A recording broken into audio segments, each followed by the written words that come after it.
You are listening to Invest in the Future by Future Africa.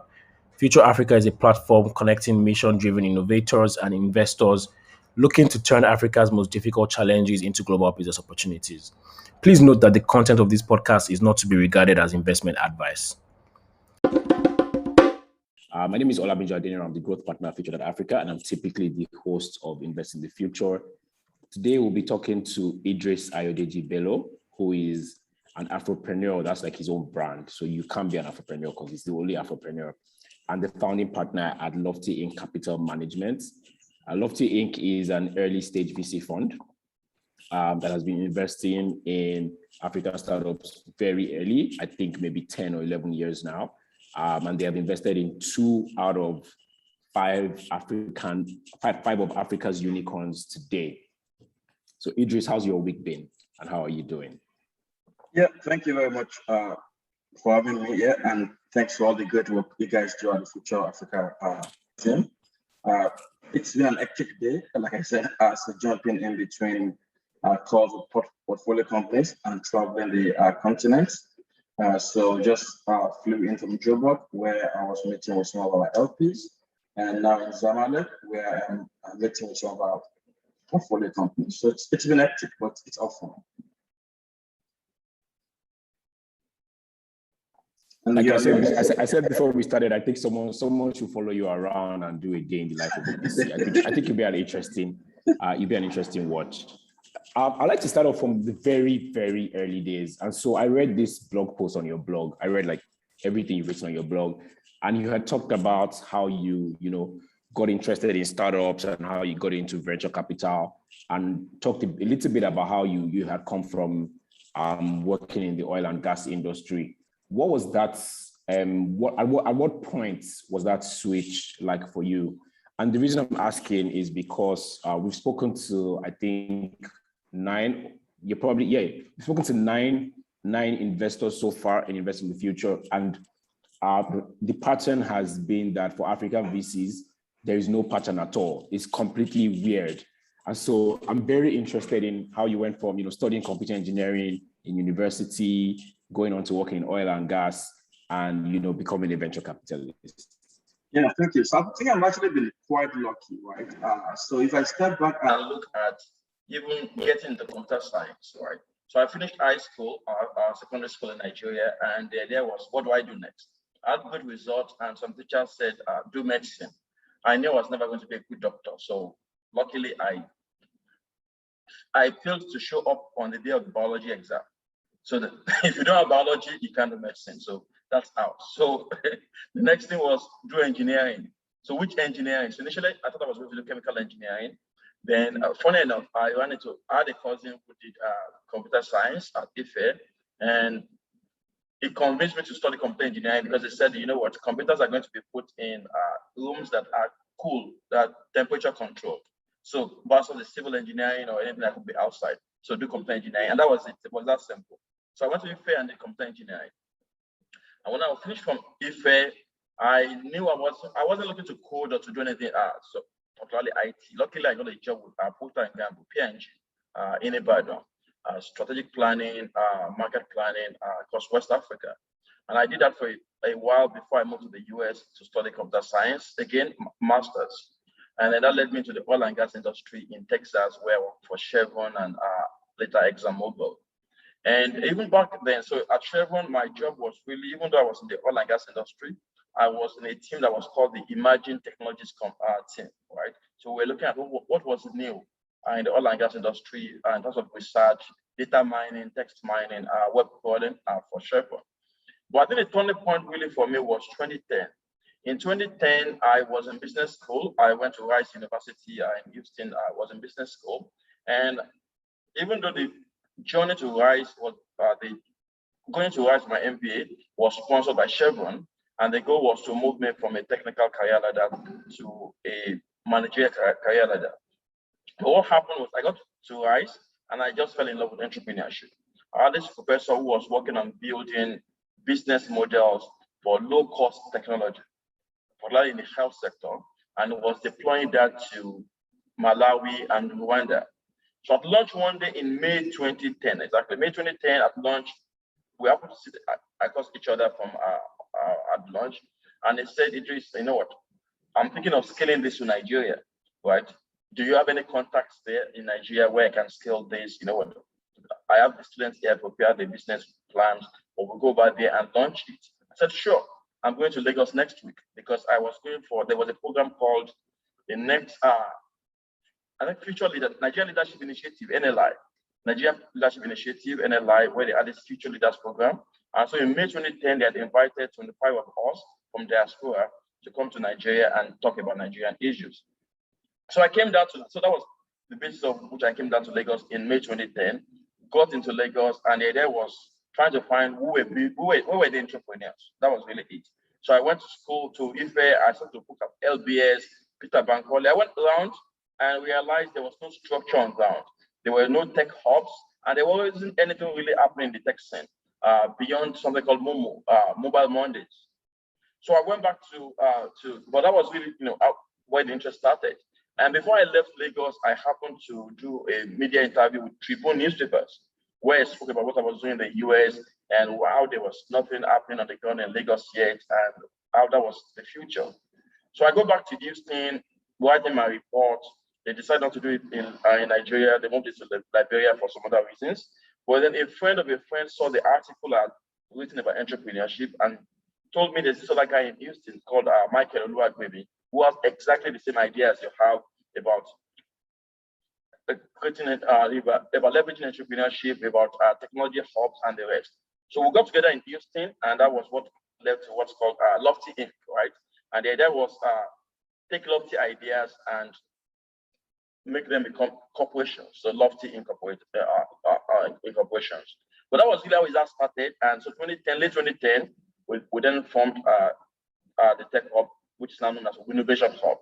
What we did then was just took out the I from innovation, which we assume to represent the individual, we replaced it with the we, meaning collaborative cooperation, and even West Africa. And that was how we came up with the idea of Wennovation Hub. And so that was how I got moving from just being oil and gas to now looking at entrepreneurship. But even at that, I was still not, it wasn't really about investing for me. It was really just something on the side, right? So now I was still in Houston. I was back in Houston. We had the partners in Nigeria. So Wale Odeta was in Nigeria running the hub. And I was just providing virtual support. So I didn't really become an investor until I think it was 2 years later, right? When the hub was growing, and then later there was CC Hub, and there were a couple of other hubs.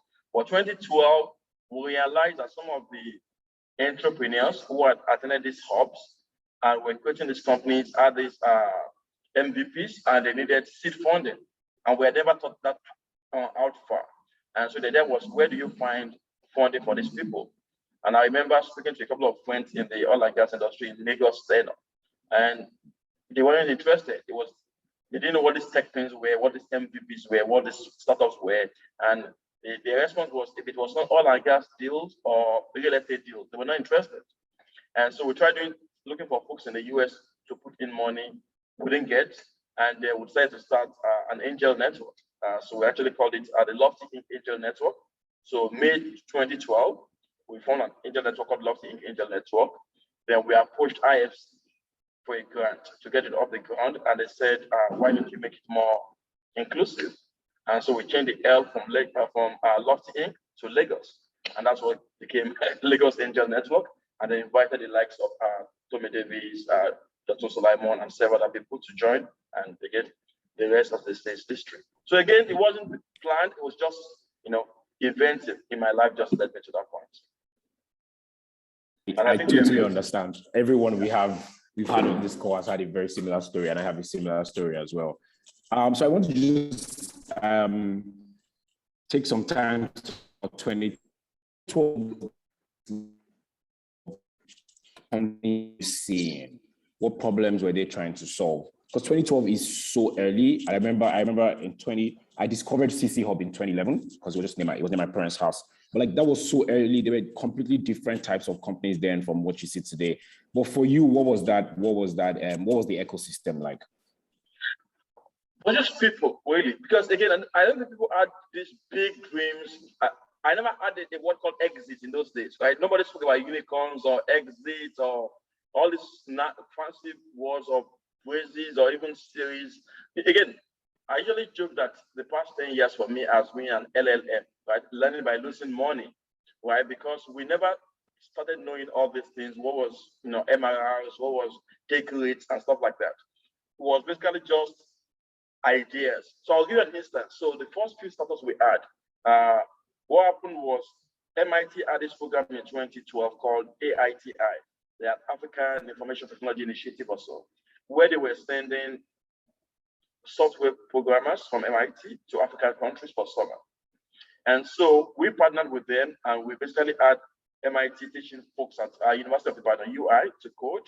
And then at Wennovation Hub, we provided with folks to teach them on thinking through business, right? So how do you start a company? What do you do? And the idea was they would do projects at the end of the 3-month summer, and then hopefully be able to convert it to something. It was really more of like a hobby. It wasn't, nobody was thinking exit and long-term stuff. But what happened was, I remember after the class was 24, we ended up with about 4 different projects. That was really project teams, Opacos, Valid Beat, and stuff like that. And we were doing very simple things, right? So I think one of them was trying to do things like, if you were driving in traffic, how do you know the closest shop that is selling something you want to buy? But again, look at technology back then, we didn't have it. Not so again, a lot of things were having to build it, right? Really code it out and things like that. So again, it was just very simple things. So if you look at the very early companies were back then, right? So there was Valibit doing that. There was Opacos also doing something about advertising in buses, right? So there were a few things like that. There was one that was trying to, OTG player that was trying to do basically like Wi-Fi networks, right? Basically being able to put a library of content on a device, and everybody within a 1-mile radius would be able to access the library of content, right? So there were simple things like that. And then when you move to late 2012, we invested in something called Hotbay, which was really like online real estate agents. Like, was trying to disrupt the agents in Lagos, where you basically have to physically go to a to let sign and basically find a house to rent. So again, those were the kind of ideas then. And I think, of course, we ended up investing in Fora, which became Andela, right? And that was in early 2013. And let me just step back a little bit there.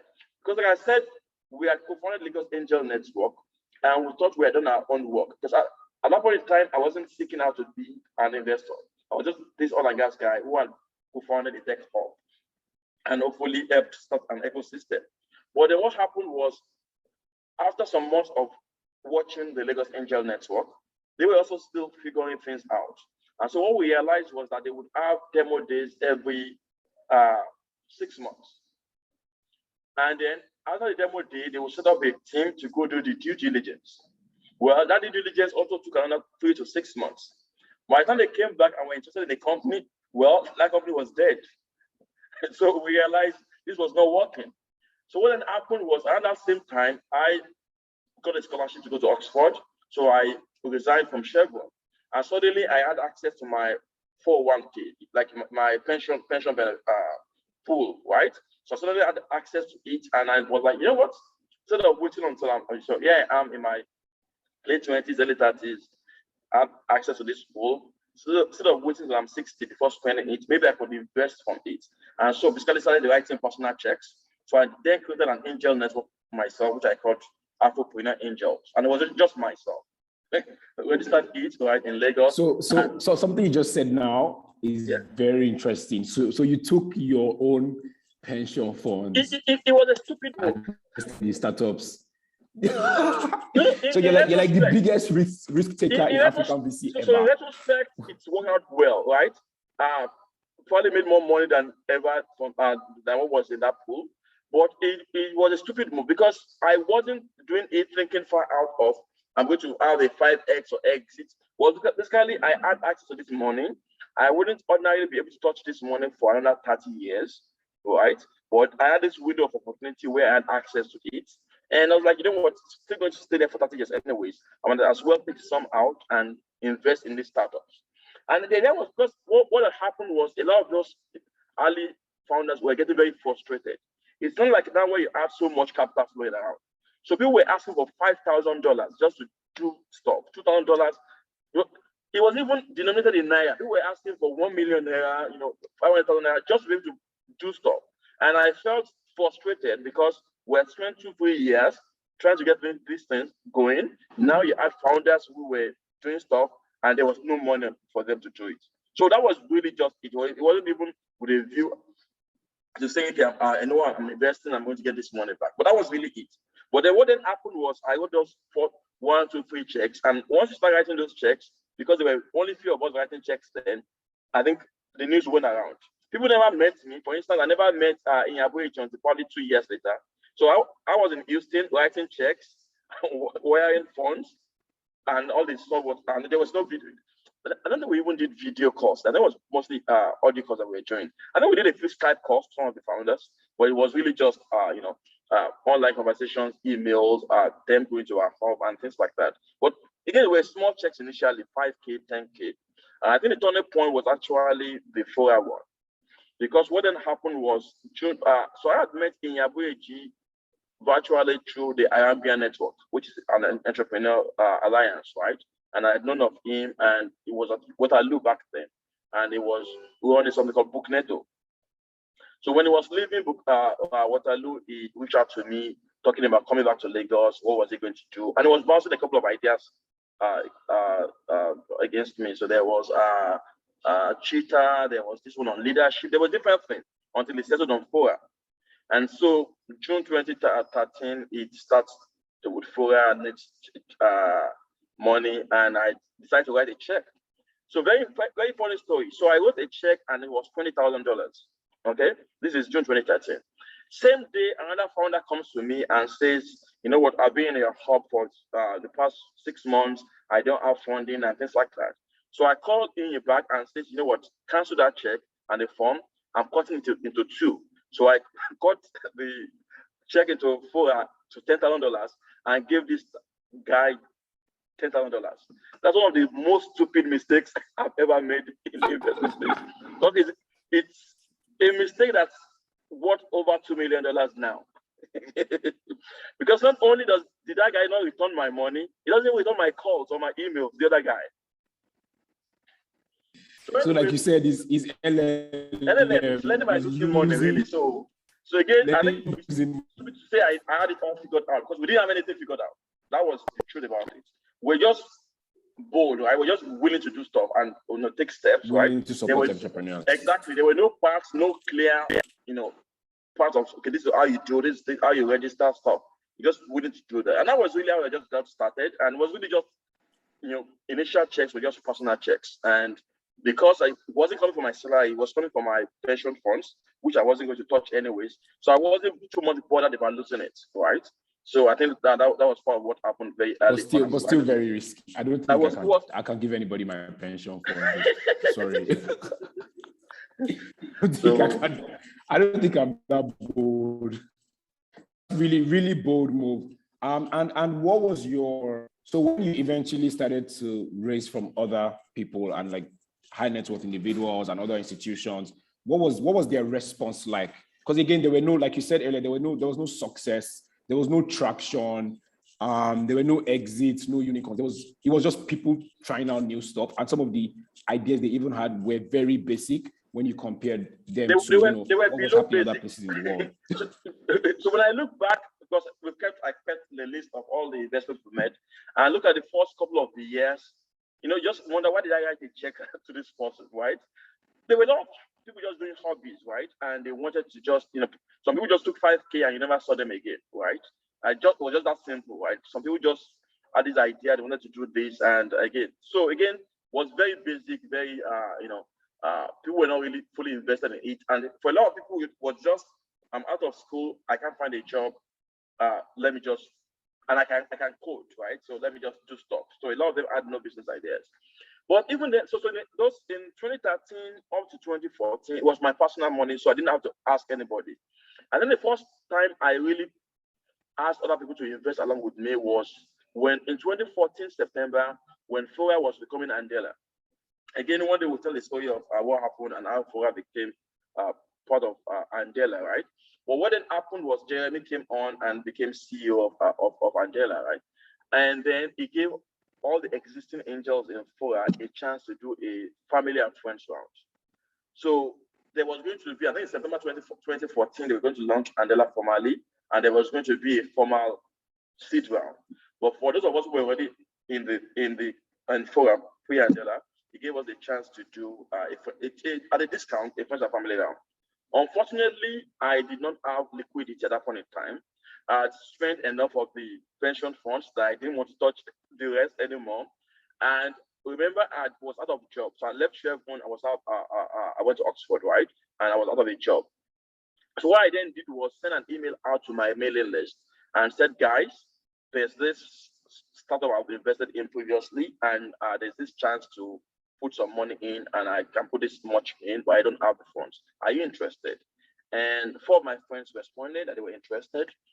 Michael, who was my partner at LoftyInc, Kevin, who now leads our deals at LoftyInc, and two other friends. But then the idea was, I thought they could come in themselves directly, but then Jeremy said, no, it's only for existing investors. And so what then happened was they had to invest through my vehicle. And so they became the first angels in my angel vehicle. Yeah. Exactly. And that was really how that started growing, and it just went on from there. Then what then would happen was, because people had heard my name, right, as involved in investing, I would start getting emails from people who had this idea, that idea. And again, a lot of it was just wasted money, right? I remember in 2014, May, there was one we wrote a check of $25,000 too. And 2 months later, the guy said, I'm not doing anymore, your money's gone. It was just 2 months. That. He burnt the 25K exactly. in 2 months. Like that. That's very high for that time. It was just gone. Again, but again, there were very few people doing startups, right? So you had limited choices to do. And so that was happening. And then what would happen then was, as I did the startups, as I put my personal money in and they needed help, I would approach some of my friends in the corporate sectors in Nigeria and Accenture and say, can you help them do this deck or refine this financial model? And then they would ask me, how can we get involved? I was like, okay, put some money into my vehicle. And that's really how the angel network grew. So it wasn't very deliberate about, okay, fine, we're going to go this way. I see all the good work you guys are doing at Future Africa, very deliberate. Our life, I said, was not deliberate. It wasn't deliberate. It was just people saying that, can I join you? Can I put money in? And stuff like that. And I think that the next tipping point there was actually 2016. Because when I describe the ecosystem from my own perspective, I say there was the Nigerian tech ecosystem, BM and AM. M here is Mark of Meta, all right, of Facebook, Mark Zuckerberg. Because, in 2016, early 2016 was when the Zuckerberg initiative invested in Andela, right, at the Series B. Yeah. And then Mark came down to Lagos, right, and was working on the streets of Yaba. And that brought a lot of focus on the continent, because folks who had been speaking to, even in the US prior to that, about investing, about startups, and who had said, no, we're not interested.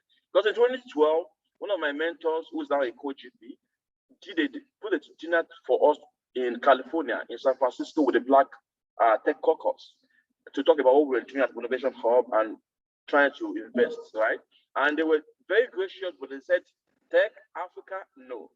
It was very blatant. So it's very interesting to watch now, 9 years later, and seeing all of them rushing in.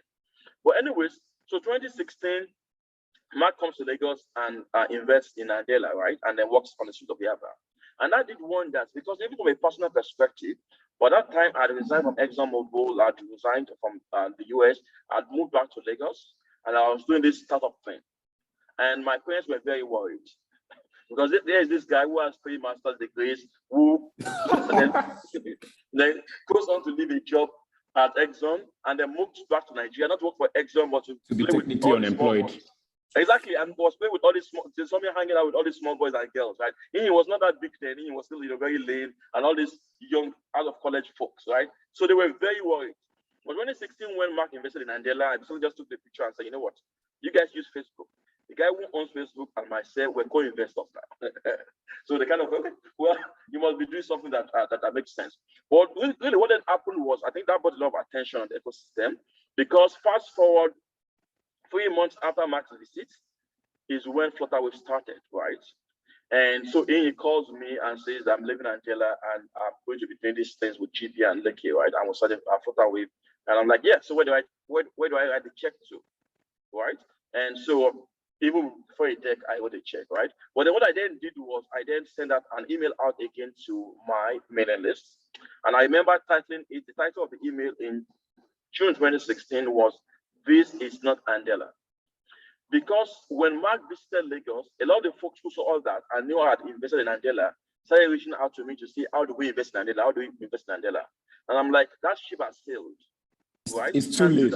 It's too late. Again, because these announcements are usually lagging indicators, right? People always hear about this announcement, but if you're not in when the seeds have been planted, sometimes it's too late, right? So I told them it was too late. But 3 months later, so I sent them out that email and said, this is not Andela. I told them about Flutterwave, what was going to be done, and things like that. And the valuation there was $2.5 million. So it's crazy now when you hear Flutterwave at the $3 billion. I remember, I remember the sentiments were that the valuation was too low because it was a financial services company.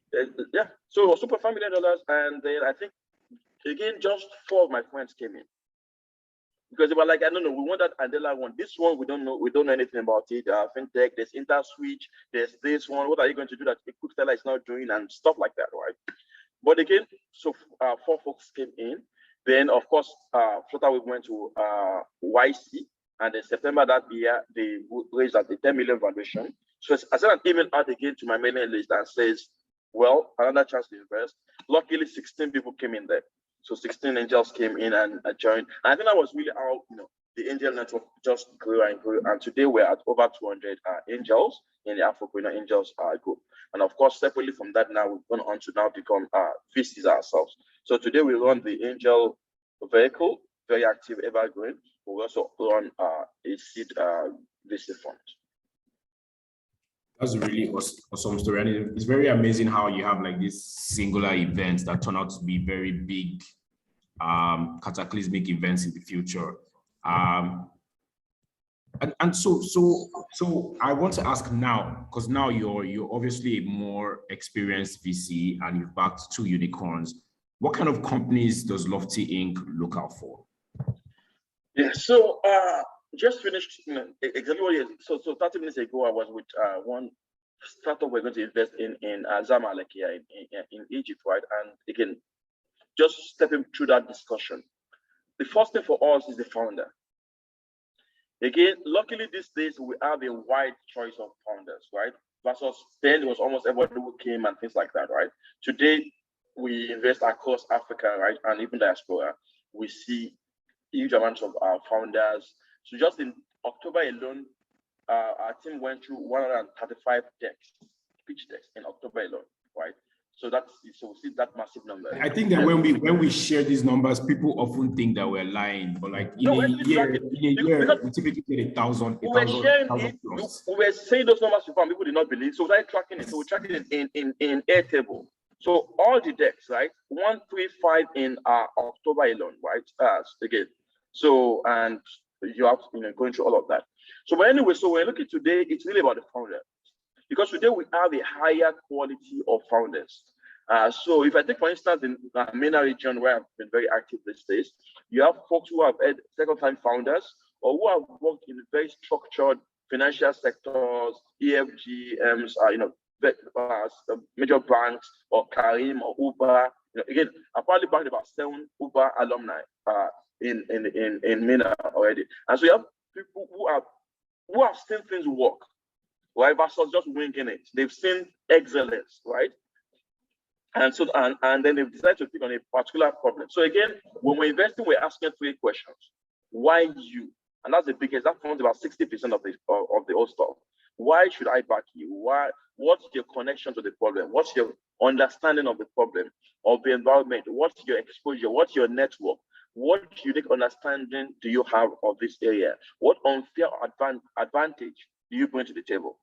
And that could be your pedigree, it could be your network, it could be your knowledge, it could be something you've suffered in the past or something. But there's something unique about why you would succeed and why you would push through all the obstacles you would meet, right? And sometimes it's not just you, it's the combination of your founding team. So that's probably about 60% of why we back people. The next thing we say is why now? Timing is so important when it comes to investment, right? Because again, technology changes, things change. There were things that made sense before COVID that don't make sense anymore. There are things that make sense now that didn't make sense before COVID, right? So we're looking at what trends have you observed? What are you seeing differently in the ecosystem or in the market that's making you jump on this idea? What do you know that others don't know? And why would there be a big market for this? Again, because we're looking for not just smaller. Again, 2012, 2013, you could bring anything. Today, I'm looking for how big is the market that you're trying to go in or create. Sometimes the market doesn't exist, but can you create those markets? And so we're saying, why now? What's that thing? Why would that be a market for this in 3 years, in 5 years, in 7 years time? And the next thing is the how. Do you know how to do this? Or can you call on help, right? So, because sometimes as a founder, you might be smart and stuff like that. But as you go through your journey, you're going to reach a ceiling. And the question is, do you have a network of people you can call on who can help you? You have advisors, co-founders, and things like that. I said this, with Flora and Iyabueji, we reached a ceiling. But because he had this great network, he found Jeremy, and then that led to us, to founding Andela, right? Someone else would not have that network, and that will be the end of the journey, right? And so again, so we look at all of that and saying, how are you going to do this? How do you find your first customer, your first client, your first investor, and things like that? So again, those are the basic things. You can break it down to longer stuff, due diligence. But for us, I mean, it's really those three questions: why you, why now, and how. And that's really what we're looking for. And what founders have to realize now, again, it's a good market because today founders also have a plethora of funding choices, unlike previously we had to go with some bad times. But today also, we as investors too also have a huge amount of decks we're looking at and founders we're talking to. So I'm comparing you. So you're not necessarily a bad founder, but if I'm looking at 4 opportunities at the same time, and the 3 other ones are just so much better than you in terms of the market side, everything, then I'm going to go with them. Exactly. So it doesn't mean you're a bad guy, whatever. But again, these are my choices, and that's what I'm going to go with. Thank you so much. I love how in depth that was. And so what kind of companies are you seeing today? Right. I can share from our end, but what kind of companies does LoftyInc see today? And you mentioned that you're very active in the MENA region. That's the Middle East and North Africa. Are the problems being solved different in the Middle East in the MENA region than from, say, Sub-Saharan Africa? Also, you mentioned diaspora. So what type of companies are you seeing across those 3 different regions? So there are similarities, but also differences, and I'll talk through that. So if I step back a little bit, so through our angel network and through so let me even differentiate. So I run an angel network of 200 members who are mostly senior executives. So CFOs of banks, Google, Facebook, so health experts. So it's really a very exclusive network because you won't find anything online about it. So it's a bilateral system. But each one brings their value add in terms of what they've done and things like that. Now, that angel group does pre-seed mostly and seed and invest everywhere around the world. So we do Africa, we do Pakistan, we do the US and stuff like that. But for us, it's really more of a learning mechanism. To see what's out there, right? It's usually smaller tickets. Individuals are writing 1K tickets, which we're putting together to write 25K, 50K tickets. And then we're having insight into what's happening in Pakistan or what's happening in Mexico, Colombia. We've done different places. And then seeing, okay, are there similar startups doing that in Africa that we can back? Or are there founders that even suggest those models too? So that's what we do mostly on Angel Network. It's really a mechanism to figure things out very early, take little risks. Now, on the fund side, we are mostly investing in seed. So we don't do a lot of pre-seed. It's in seed to Series A. They are mostly post-revenue, but still very early on. So they have some traction and stuff like that. And in that space, we're looking at 6 sectors. So our thesis is that Africans are essentially traders. Again, before slave trade, before everything, before mirrors, before everything, we like to trade against each other. And it's been the means of creating prosperity. The question is, how do you elevate that? How do you enable that with tech? So we're saying commerce is our first sector. So there's 6 key sectors for us. The first one is commerce. And that could be e-commerce, it could be conventional commerce, it could be different kinds of commerce that go on today. But if we're looking at that, we're looking at it across the geographies and say, okay, fine, does it make sense to back this company in Egypt, or does it make sense to back another one in Cameroon or this one in Lagos? So that's the first part. Now, for you to do commerce seamlessly, you need to solve for payments, right? So we're looking at the financial fintech, right? Whether it's embedded finance, whether it's BNPL, whether it's who's digitizing retail and things like that. So, and making payments easy. And then we look at logistics, right? Because for you to deliver the goods, right, as you're talking about logistics, and that could be last mile, it could be freight, it could be, trucking and the rest. But for you to build a continent that's prosperous, you need to have folks who are well educated, who are healthy, and who are food secure. And those are three other sectors. So education for us goes beyond your degree or your stuff like that. We're looking at skills-based learning, right? What are the skills of the future and who's building that? Who's improving K-12 education? Who's doing X, Y, Z? Who's providing access, right? And so we're looking at that in education. Healthcare, from vaccines to data to health insurance, to they all play, right, across healthcare. Where, probably have about 12 to 15 health sector companies right now. So across the continent. So we're looking at healthcare. And lastly, people forget about this a lot, but we all need to eat, right? So food, right? So we saw that with COVID, right? So food security, whether it's agri-tech or new ways of doing things in the food sector. So those are six top sectors I would look at, and then everything then falls into that. Now to your second question about, as we look across the sectors, are they the same thing? I was saying something. It's usually very different. So for instance, when you look at fintech in Nigeria versus Egypt, you see that Nigeria is probably ahead in terms of the number of startups and they play in that sector, right? And Egypt just start catching up. When you look at the reverse, e-commerce and logistics, North Africa leads. Amazing companies being built, great infrastructure, great progress being seen there. So you also look at B2B companies. So again, as you go to each sector of the you start seeing different problems being solved. When you look at what the folks in the diaspora are doing, it's also a little bit different from what you see back home, right? In Nigeria. So again, but having that vantage point helps us keep informed. So for instance, all the things you see is trends. And at the same time, you could say about 4 or 5 B2B companies all doing almost exactly the same thing, right? It's almost as if people meet together and say, you know what, this is what we're going to do next. And then there will be a wave of insurance. I'm serious. You see Dex and there's Okta and yes, there's absolutely. And there's this, and in a space of 3 weeks, I could see 6 Dex doing almost the same thing from different parts. Yes. The same guy saw that me in Kenya, there was Armenia and East Far in Egypt, there was Okta in South Africa, there was this one in Nigeria. So again, so you start seeing that. Then we saw all these ones digitizing retail, right? So you saw, at a point, you saw all these open banking startups, right?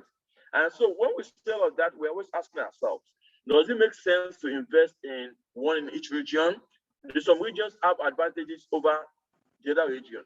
And again, sometimes we would pick one each, sometimes we'll pick a particular region. So for instance, when it comes to logistics, I would usually pick North Africa over West Africa. When it comes to fintech, I usually pick Sub-Saharan Africa over North Africa, right? And sometimes I would actually do one in different markets. So take, for instance, programmatic cards, right? So in Nigeria, we invested in Sudo. In Zambia, we invested in Zazu. And in North Africa, we invested in Simplify. All doing almost exactly the same thing. And the idea is we're looking at this from a portfolio approach. Again, so depending on the sector and the space and what we've seen, and sometimes we just decide to stay outside of the sector. If we look at that sector and we think we don't understand it enough, or we cannot bring enough value add to the players there, then we just learn and just stay outside. Yes, absolutely. And the next follow-up, just a general follow-up question is, what kind of team structures do you favor when you're making investment decisions? And what kind of team structures do you typically decline? And it's like, yeah, this team is not going to be able to solve this problem. So from my experience, we prefer teams that are more than a solo founder. We've done a few solo founders, but usually would ask that it not be a solo founder. And that's not to discount that, again, you can have a great success from a solo founder. It's just that this thing is a marathon, and it gets very difficult. And sometimes not having the support structure, right, can be very, when you run into obstacles and issues and things like that, and blind spots sometimes. I think, so again, we usually prefer where there's more than one, where you have co-founders, right? And you're able to cover each other's blind spots. And in cases where there are no co-founders, we very early help to actually strengthen, bring in a strong team, right? So, for instance, there's one of startups we did early this year. Great guy, but very product oriented. And so one of our things for going in, one of our conditions was we had to help them build a team that had a strong COO, right? Who could handle the operation, because we saw that there was no way he was going to scale with just himself and not a very strong, very high level operations person. So we really like to see that balance, right? In terms of exposure, in terms of networks, in terms of skill sets, because again, we're not trying to create small companies. If you're trying to create a small company, maybe you can do it by yourself. But if you really want to create a very, very large company, I think you have to have very strong people. And even if you look at the unicorns that we had on the continent, right? So when you look at Andela and realize that had 5 co-founders, right? From Jeremy to E to Nad to Bryce to Ian. Solid folks, right? Take Flutterwave too, right? So again, if you're trying to solve a very big problem, having a very strong team, I think it's that compensates against each other is just a no-brainer. This evening I met with a team. They don't have a deck yet, right? So, but we're putting in $150,000 just like that, pre-seed, pre-anything, because the team is just out of this world, right? The combination of the word and I don't care what they end up building or not building, right? It's just a team for me in the next case. When we invested in Eden Life in 2019, right? Or just also seeing Nad together with Prosper and then Slim, right? Slim. That's a dream team. So whether they're selling food, they're selling ewagonyo, amala, whatever, they will figure something out. Whereas we made some your 2 favorite foods there. Well, I have to still be in the amala in. So, but again, because we made mistakes where we over-focus on the business model and less on the team. And a few months, they are died out. So there was one we invested in Nigeria in 2019. Great idea, great space, but just give the team 6 months, it was done for. They didn't have the fortitude to keep going and things like that. And so even if I look at one of my favorite teams, Reliance HMO, they used to call Kankwe, they do HFR, Reliance HMO, Okwe and Femi Kuti, right? When we invested in them in 2017, what they were doing was very different from what it is now. But again, the team went in, studied the market, pivoted when they needed to pivot, and again, they've grown amazingly, bigger and stuff like that. So again, for us, I think that balance of team, I think that's very important to us, where you have that someone who is very product oriented, but you also have someone who is very operationally, excellent, right? And being able to balance that together with finance and stuff like that, and also being humble enough to know your gaps, and that's the other thing. Being humble enough or teachable enough to know, what, this is not where I'm good, so I'm going to go find someone who complements me in that area. Where you see a founder who is not able to understand their blind spots or not willing to be humble enough to cover that, then it's a red flag for us. Thank you so much. I really like how you mentioned about founders and how they have like some level of deep expertise at solving that problem. And a term that's really popular, I think becoming popular now, is founder market fit. So is this founder the best person to solve any problem in this industry at all? It doesn't really matter. The specificity doesn't matter as much as that they're going to solve a particular problem in this industry. So my next question for you is, and after this we will go to the Q&A, is what excites you about the future of African startups? Because you've worked with them, you've invested in them, you have the Wennovation Hub. What excites you about the future of Africa? So I think the fact that you cannot even predict the speed at which things will change. I'll give an example. So I started visiting Egypt in 2014, started investing in 2017, 2018, and just seeing what has happened this year. So this year I was out of Egypt for a long while. So I came to Egypt in June. I came to Egypt this year. I left in June for 3 months. Came back in 3 months. And between the 3 months I was away, June to August, there were about 15 new startups There were people, and these are not just people out of school. Some people who are either left Uber, Swivel, Karim, EFG, all the big banks, right? Or moved back from Microsoft, and they were launching great companies and raising amazing money and solving big problems. So again, the fact that we don't even have an idea of what the next 5 years are going to be, so I wake up and I'm inspired, right? Again, so up to 2019, averagely in a year, we probably do about 5, 6, 7 startups.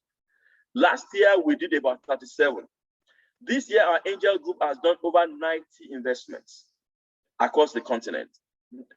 That is amazing. Now, many of them are going to fail. Well, that's okay. Because for me, I think the way I define success for the ecosystem is not just about money returns, but also about people returns. Some of those folks that fail then end up becoming second-time founders. They end up becoming talents for other startups, right? And so, for instance, when we start, when we started the Wennovation Hub, the first couple of startups we backed failed. But fast forward years later, some of the key folks at Andela were actually some of those founders who had failed, and then they became senior management at Andela. And that's part of building the ecosystem. And so, for me, I think it's the fact that over the next couple of years, we're going to create some real good talent. I think that's really what excites me.